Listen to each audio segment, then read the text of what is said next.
মার্কিন president Donald Trump বিশ্বের অন্যান্য দেশের বিরুদ্ধে বাণিজ্য যুদ্ধ শুরু করে নিজেকেই ধ্বংস করছেন বলে মন্তব্য করেছেন মার্কিন অর্থনীতিবিদ এবং জন হকিংস বিশ্ববিদ্যালয়ের অধ্যাপক স্টিভ হ্যাঙ্ক।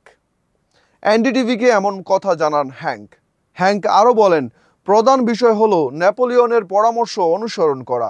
তিনি বলেছিলেন, শত্রুর সাথে হস্তক্ষেপ করে নিজের ধ্বংস ডেকে আনবে না। হ্যাঙ্কের মনে হয় ট্রাম্প নিজেকেই ধ্বংস করছেন। তিনি মনে করেন ভারতের ক্ষেত্রে প্রধানমন্ত্রী নরেন্দ্র মোদী এবং পররাষ্ট্রমন্ত্রী এস জয়শঙ্করের উচিত তাদের তাস বুকের কাছে রাখা এবং অপেক্ষা করা। তার আরও মনে হয় ট্রাম্পের তাসের গড় ভেঙে পড়বে। অধ্যাপক হ্যাঙ্ক দাবি করেছেন, মার্কিন যুক্তরাষ্ট্রে বিশাল বাণিজ্য ঘাটতি রয়েছে, কারণ আমেরিকানদের ব্যয় মোট জাতীয় উৎপাদনের চেয়ে বেশি।